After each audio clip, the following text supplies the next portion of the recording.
We are going to start this video by taking a preliminary inspection look at a special delivery of the Nissan Pathfinder JDM Edition VQ35DE.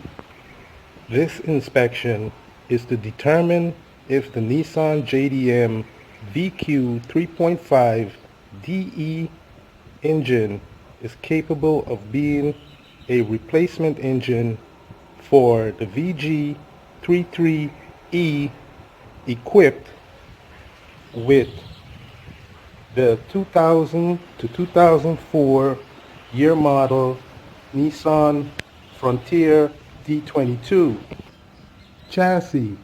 This engine will also be fitted to the current transmission, which is a 4-speed automatic. This is a used 35,000 mile engine that meets the requirement of Nissan Japan motor and not the USA. This engine will also require a Pathfinder JDM radiator and not a US brand. The engine can be converted to work with a US model radiator by swapping the thermostat coolant pipe to the right side. That would be this upper thermostat pipe that attached to the rear of the engine will be replaced with a federal US VQ engine upper thermostat right side pipe that places the outlet on opposing sides. Once the upper radiator hose coolant pipe has been swapped from the left side to the right side, these coolant temperature sensor will also require extension of the harness so the sensor can be attached from the right side. These two hoses are for the heater core and will temporarily be blocked off until the upper radiator hose coolant pipe can be swapped to the right side. We are also going to modify the air condition hoses for Freon so it will operate in the Nissan Frontier. Since we are placing this engine into a Nissan Frontier D22 hood compartment, the Frontier VG33E engine radiator will most likely work with the US model design of the VG35DE engine. Whatever the case may be, the upper and lower radiator tanks can be interchanged to accommodate either engine by choice. This is the Nissan Pathfinder JDM engine radiator for the 2000 to 2004 year model. Here you will notice on the left side of the radiator are the hoses connection, which is compatible with the JDM engine. At the lower radiator tank are the transmission cooler line connection and the radiator support posts. With the drainage petcock on the right side, this lower radiator tank is interchangeable with the Nissan Frontier lower radiator tank. Looking at the JDM upper radiator tank, the filler neck and support posts are in the same location as the Frontier. The dimension of the radiator core without its tank is 27 inches by 17 inches approximate. We will also need to replace the upper radiator hose and the lower radiator hose. During the process of doing so, you will also need to replace the thermostat inside this housing. We are most likely going to delete the clutch fan from the engine and resort to a automatic electric cooling fan, which will be featured in another video. Deleting of the engine clutch fan will most likely free up some horsepower and advance fuel consumption and gas mileage. Removal of the clutch fan will reduce engine noise during driving and operation. Now let's take a look at some of the alterations to be made before and during the engine installation. Our first inspection is making sure that the engine plenum has a connection for the brake booster hose. We are also going to remove this evap volume control solenoid and substitute it for the one on the vehicle inner fender by rerouting this wire to use that evap volume control solenoid for the Nissan Frontier. We must also make sure we have a accelerator cable from the Pathfinder to replace the Nissan Frontier. Since this is a JDM edition engine, the exhaust manifold does not have its oxygen sensor. Instead, the oxygen sensor is located on the downpipe since the engine does not have or came equipped with a catalytic converter. This left and right side exhaust manifold will be replaced and substituted for the Nissan Pathfinder VQ35DE USA model. That exhaust manifold will require a oxygen sensor and catalytic converter fitted to the rear. We must also take careful inspection at the engine mount bracket. This engine will also require a mass airflow sensor, which is also equipped with a intake air temperature sensor, and that mass airflow sensor will connect to this duct. We want to remove this duct and look inside of the throttle body. As an inspection, we can see we have developed carbon, so this is to let us know that this engine is approximately 35,000 miles. And when we look deep inside, we can see it's clean in there. That's because this engine does not have an EGR valve, and that will increase the lifespan of the engine. The engine will also need to be facilitated and equipped with new fuel line for the fuel pressure regulator, return hose, and the high pressure fuel dampener. Placement of the power steering vacuum pressure switch will also be required. As you can see, this one has become broken, and since we do not have the second spout, it cannot be re-glued to the plastic. Replacement or installation of the low pressure power steering hose to the hydraulic pump will be required from the Nissan Frontier, and also retrofitting the high pressure line from the Nissan Frontier to the VQ35 power steering pump. We also have another broken pair of wire next to the crankshaft position sensor. These two wires are most likely for the rack and pinion power steering electric sensor. This sensor is what the computer detects if the steering wheel is to be turned to add fuel for that increased idle to maintain engine factory RPM. This power steering vacuum pressure sensor is what maintains idle of the engine when the steering wheel is being turned. The most difficult part about installing this engine is the wiring harness, and as we can see here, the disassembler has basically cut the wire to the main harness for the computer. This harness is what controls the front crankshaft position sensor, the alternator, the starter, and the rear crankshaft position sensor. So here we have to take a look. This is the solenoid wire, this is the heavy cable for the battery, and here we have an additional 2 sensor wire, which will most likely be the oil pan or sump level sensor. This will be the position of the ECM harness entering the Nissan Frontier firewall.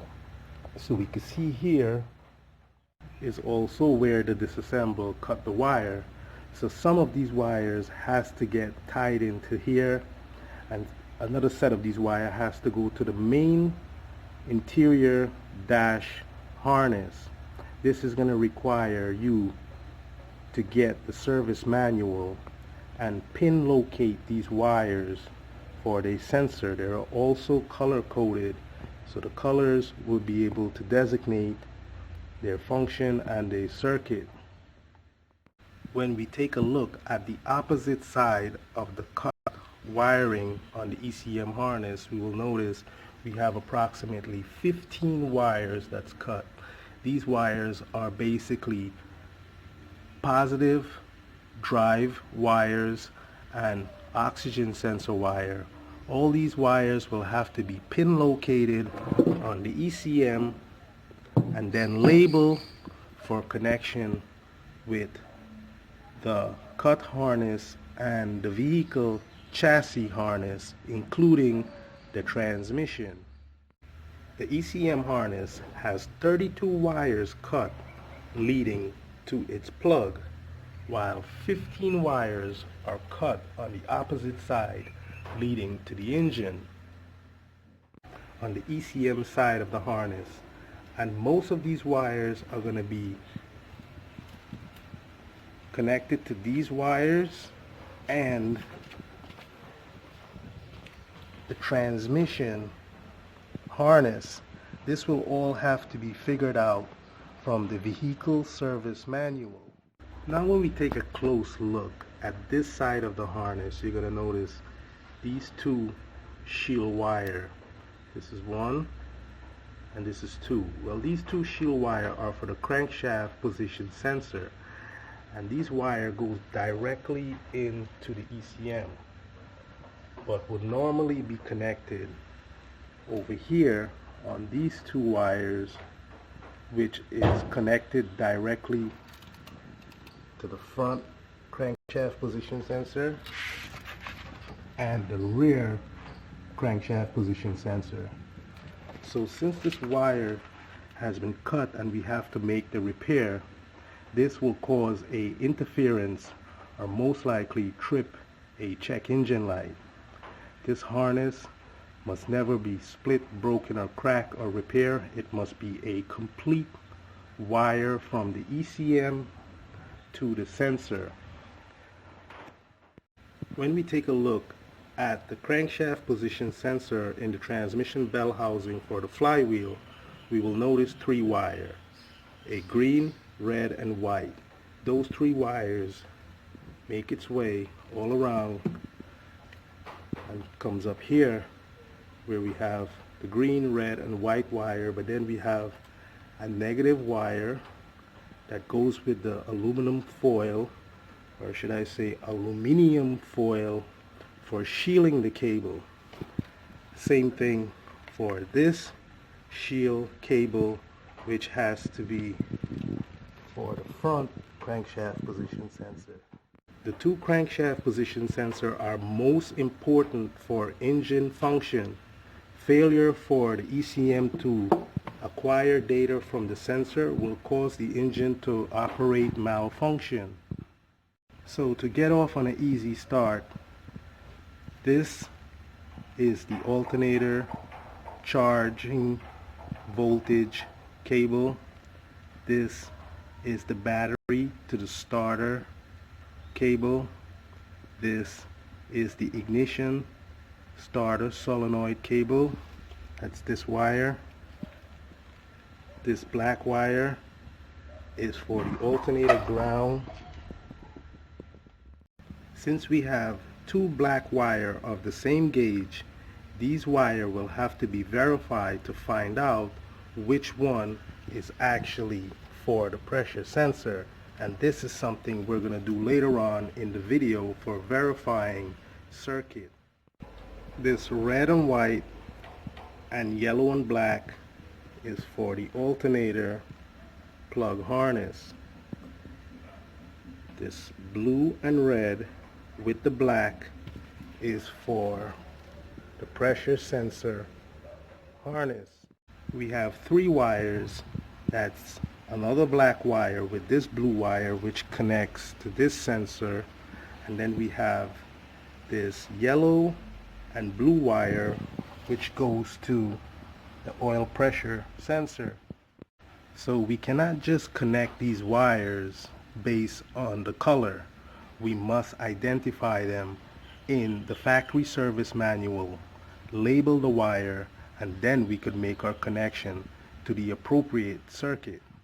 So based upon our inspection of this junction right here, we already know we're going to need to use the starter solenoid wire for starting the engine. We're going to need the starter to battery heavy cable. We're going to need the alternator and the alternator ground. We're also going to need the crankshaft position sensor. The oil pressure sensor is most likely for a gauge, so it may not be used for starting the vehicle.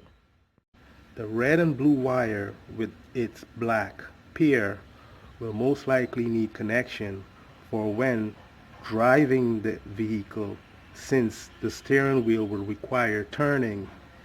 These are the wire that will maintain idle of the engine by the computer when that steering wheel is being turned. The 2 wires for the alternator are most likely required, since the computer has to command the alternator to turn on and off its charging voltage. Based on the dimension of the 2 sides of the cut wire on the ECM harness, we know that none of these wires should be connected with these wires, because these wires is what form an additional harness that connects to the body chassis and the transmission. Now we must refer all our information, alteration, and modification to the vehicle service manual, and this will be the Nissan Pathfinder JDM 3.5 DE engine service manual, and not the Nissan Pathfinder for the US standard. Okay, so this is what the ECM harness plug looks like. This is the JDM edition, and it's not to be confused with the US model. Let's take a look at the ECM for this harness plug. Here is what the ECM connector look like, and that is the code to identify which ECM the vehicle was removed from. This is also a N8 terminal type, which is much different than the US standard ECM. Here we have 3 sets of vacuum hose, and these hoses will be connected to the swirl control valve solenoid, which is something that will be found on the body of the Pathfinder, not so much equipped or fitted to the engine.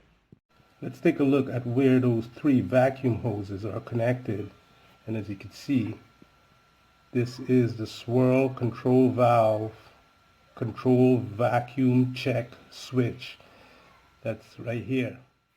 Here on the right side valve cover, you will notice the primary and secondary oxygen sensor harness, which is also broken, and this will be replaced with a new oxygen sensor.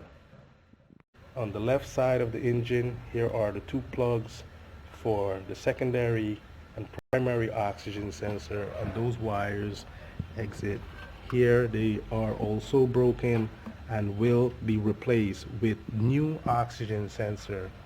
Replacement of the coolant temperature sensor is also important for engine operation.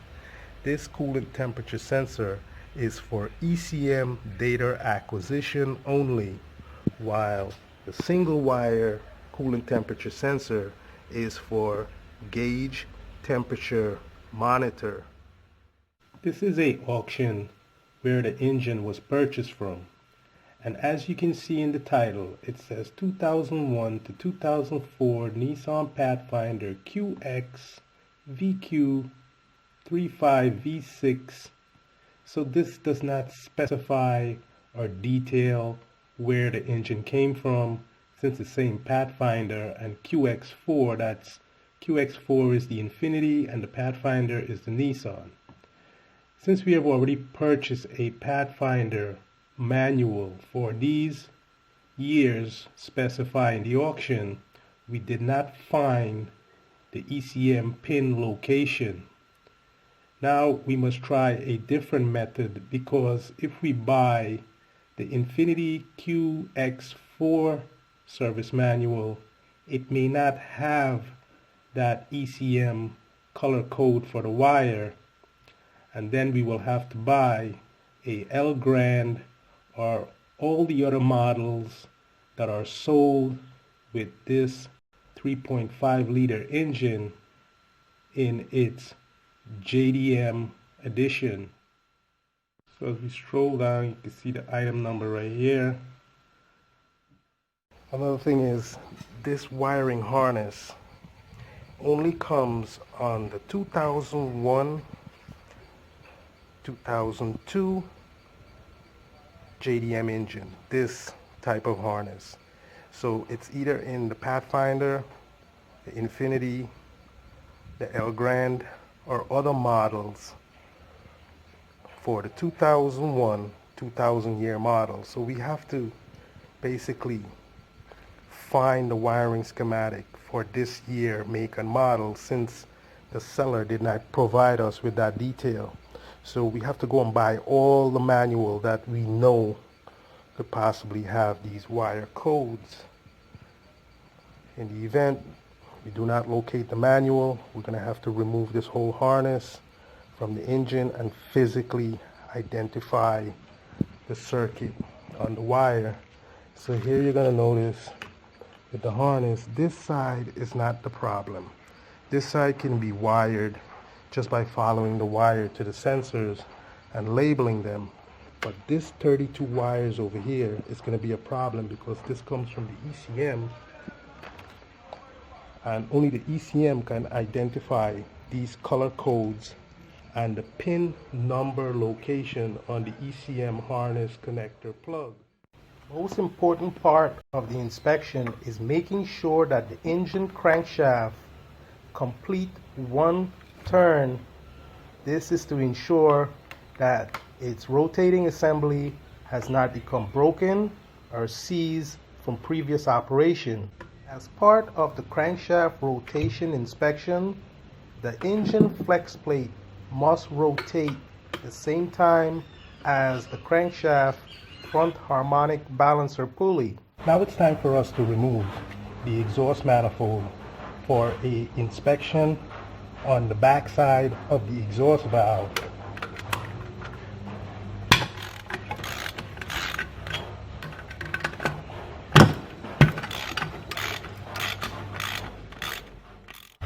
These nuts are a 14 millimeter socket will require. Once the exhaust manifold is removed, we will notice the ports are of a oval design instead of the VQ35DE round ports. Careful inspection of the gasket. As you can see, it has a tendency to corrode. Okay, now we want to take a close-up look at the exhaust valve. And you can see how these are more saturated than the rear. So this might be a sign of oil problem. But what we want to identify here is that all the valves have the same color. We will also need to rotate the engine and identify that the valves are moving up and down. It's time to remove the left side exhaust manifold for its valve inspection. The appearance of the exhaust valve port is only the first stage of the engine internal inspection. Other inspection must be made to verify mileage and performance. Okay, so when we take a close-up look on this side, we can see how the exhaust port is much more dry when compared to the right side. So this one is a little saturated. That's a sign of oil coming down from the valve seal. So most likely we'll have to take care of that once the engine begin operating.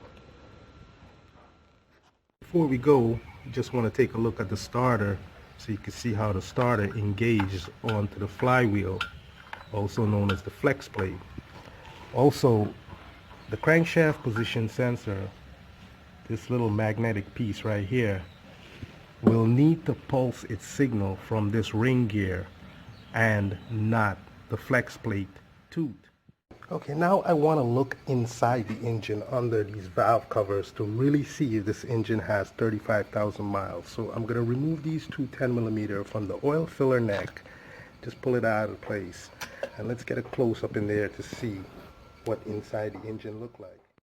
Based upon inspection, looking in through the oil filler neck in the valve cover, you can see it's practically clean in there. There's no carbon buildup or deposits. So this is a 35,000 mile verify confirm.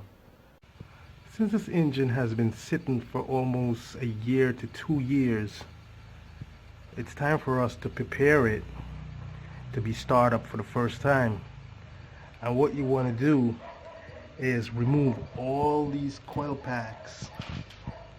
You see that's under the throttle body there, and there's one in the front, there's 3 on this side, on the left side, and 3 on the right side. Once those coil packs are removed, remove the spark plug. We're going to want to place some transmission oil into the cylinders so that transmission oil could soak its way into the piston ring. In the event the ring is stuck to the piston, this will cause a low compression on one of the cylinders. So when we take a look at this side, we're going to see we have to remove this IAC valve to get this coil out of here. Since the engine has been sitting for a long time before we remove this exhaust manifold, water and moisture most likely develop in this port, misleading us to believe that it was an oil leak. Because here I'm going to take the test with my 3 fingers. See, I'm going to wipe in here. You see that? So we can see there's no oil in here. This is a pretty good engine. All of them is identical. But the transmission oil inside the spark plug hole is mandatory because this dryness will cause the piston and the ring to also become dry. So we have to saturate the piston and the piston ring to free the ring from the piston. This is the most important part in preparing your engine for a startup. Failure to do so may cause the piston ring to break, scratch the cylinder wall. Okay, let's take a look at removing the 3 coils on the left side of the engine so we can remove the spark plug. So the first thing I want to do is I want to remove this PVC inlet tube.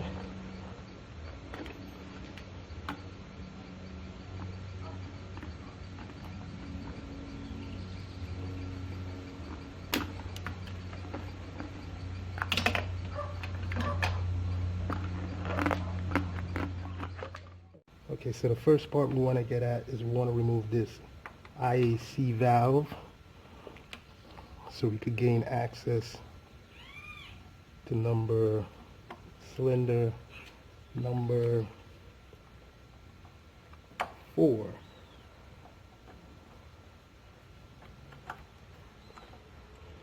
Once we have this valve out of the way, we have to save this screw and the O-ring. Just going to lay that to the side.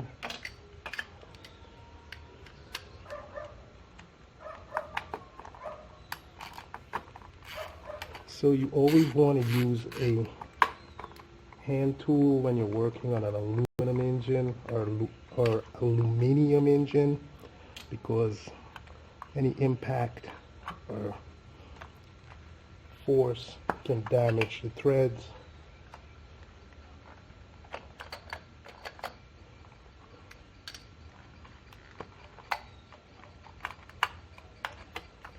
So I basically want to get to this center one because that's the most difficult one to remove.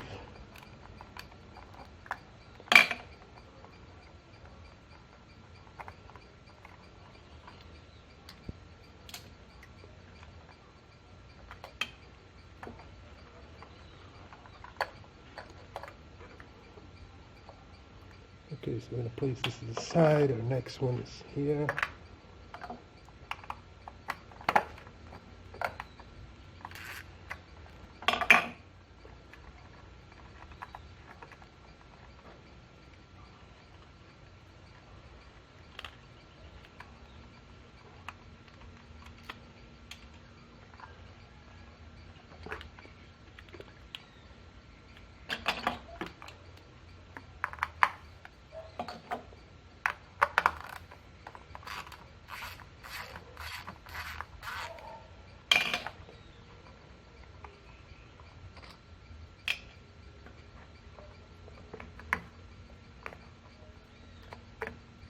So you have to be careful with this because it's plastic, and it also has a plastic neck which can also become broken.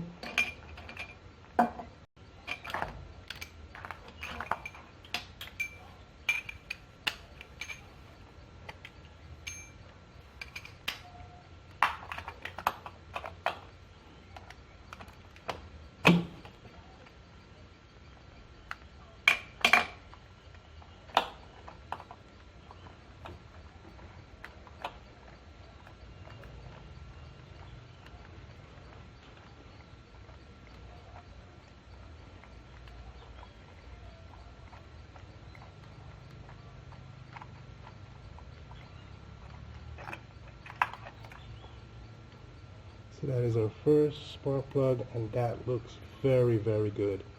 That's exactly what we want to see. See how that nice gray electrode? So I'm going to put that right next to this one here because we have to match all three of them, making sure it's even.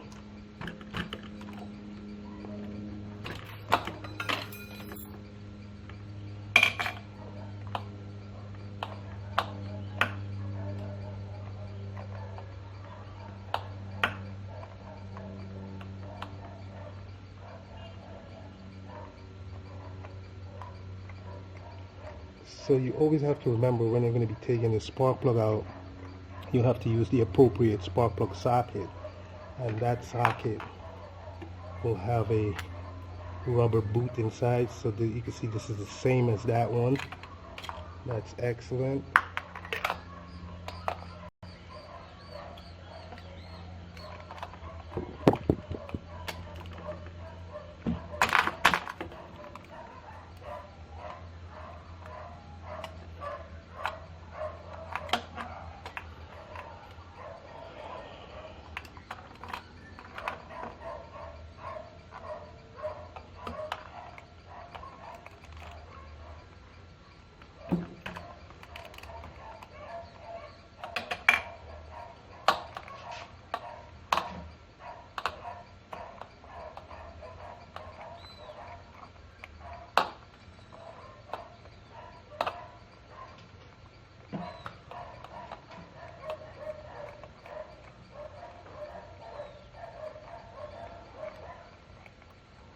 Those are the dogs fighting with the people.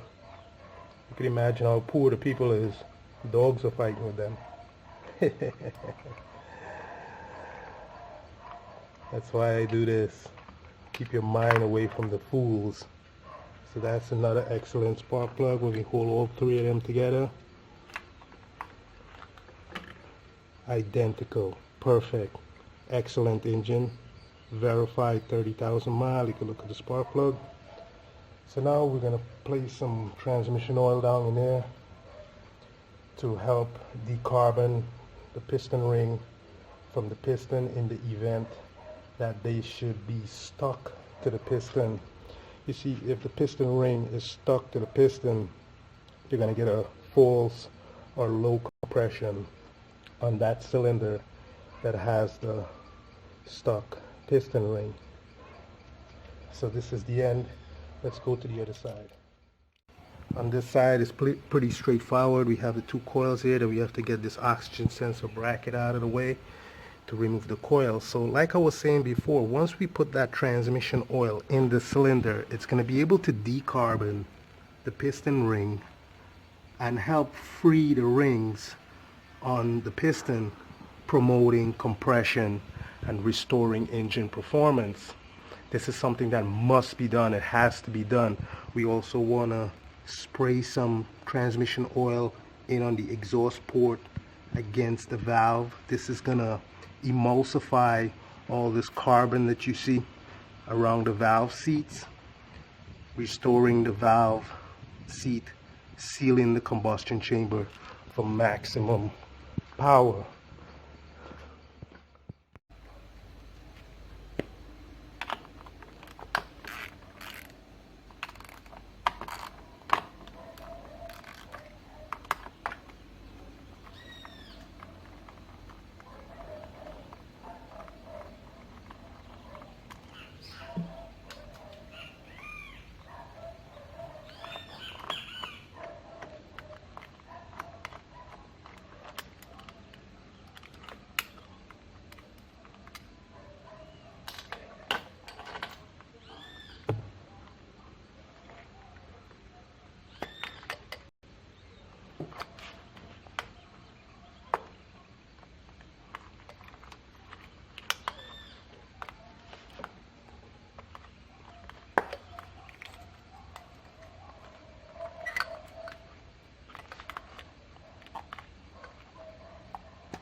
So when you remove these coils, you want to check inside. There's a spring inside here. It's most likely going to be there, but you want to check the condition, making sure that it's not corrosive. It should be a stainless steel spring.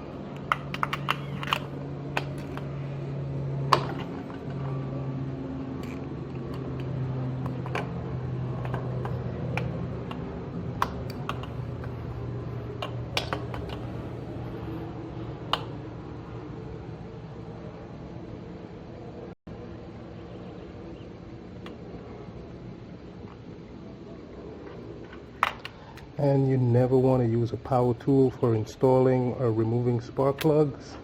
You always want to remove the spark plug when the engine is cold, never warm or hot.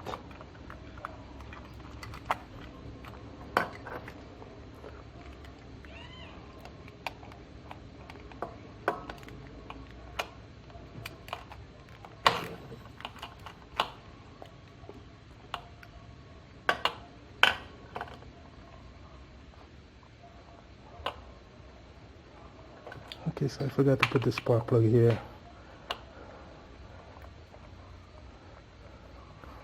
Must remember, all the spark plug has to be identical, all 6 of them, not just the 3 on this side.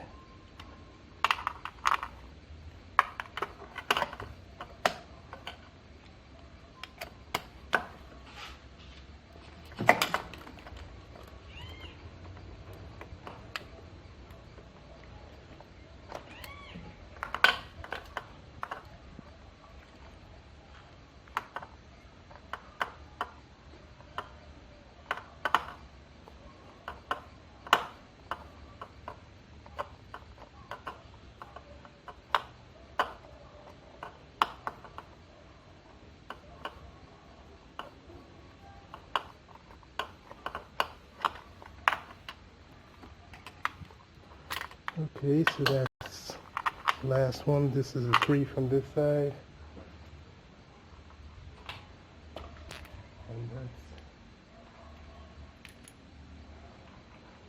And that's the 3 of them right there. So in the video description link, you're going to see a video on how to identify spark plugs that are faulty, but all these spark plugs are in good condition and definitely 30 to 35,000 miles.